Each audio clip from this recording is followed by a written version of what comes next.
You know, typically when I compare tablets, specifically iPads, one is usually cheaper and less feature-packed, while the other is obviously better but more expensive. In this case, however, the iPads in question are a bit more unique or nuanced. One is newer, but kind of watered down, if you know what I mean, while the other was very advanced for its time. In this video today, we're going to be comparing the iPad Air 4 to the 2017 iPad Pro 10.5 inch in order to help you decide which one is right for you.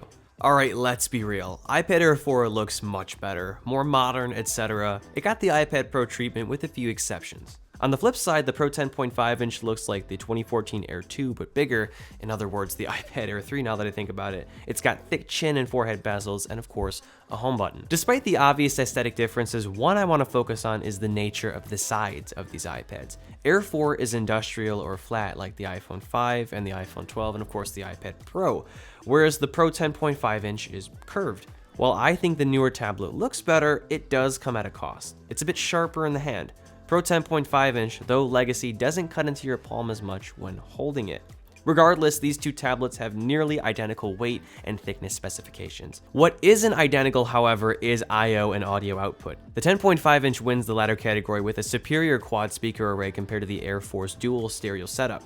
It also has a built-in headphone jack, which is really useful for those of us who prefer wired headphones. However, iPad Air 4 strikes back with the power of USB Type-C, which I think blows Lightning completely out of the water with its immense capability, bandwidth, and accessory versatility. And before I forget to mention, the only I/O aspect these tablets share is the smart connector. Though it's placed differently on these respective tablets, it serves the same purpose. It provides data and power for keyboard and trackpad accessories, which both of these iPads support.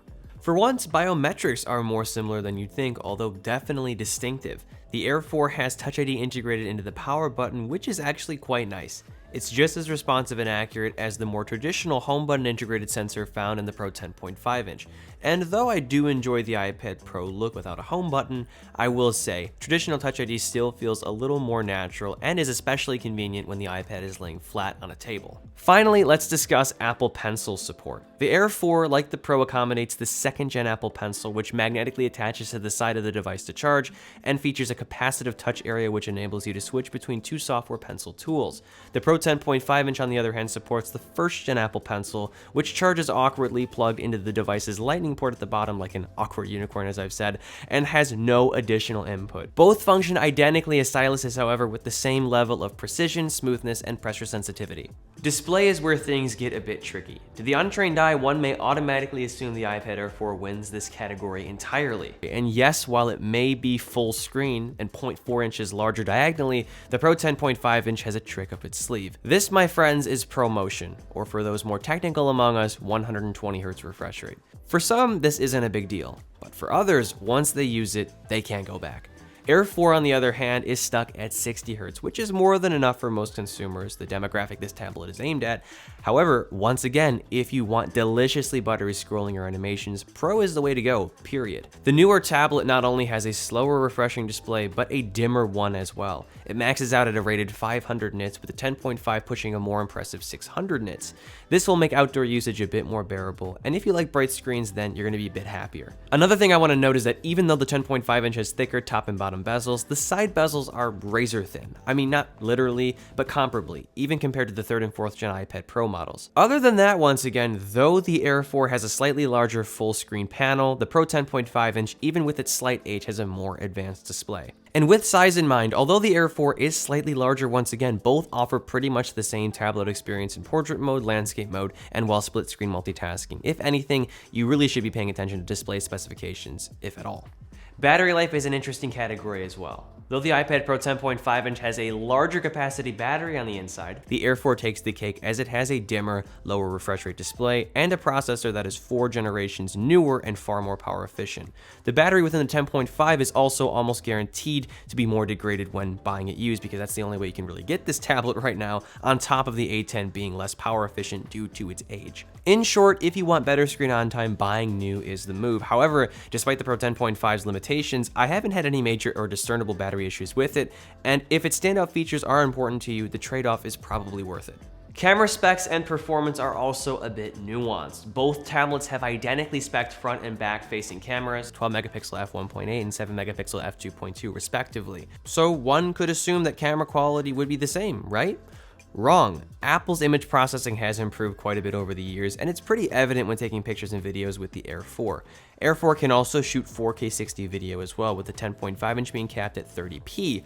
Long story short, if you're one of those people that actually cares about tablet camera quality, the Air 4 is the obvious choice. Although I will say, the presence of a flash with the older iPad is quite useful in low light situations. Now on to what you all care about, performance. And again, I'll ask a rhetorical question. The newer the better, right?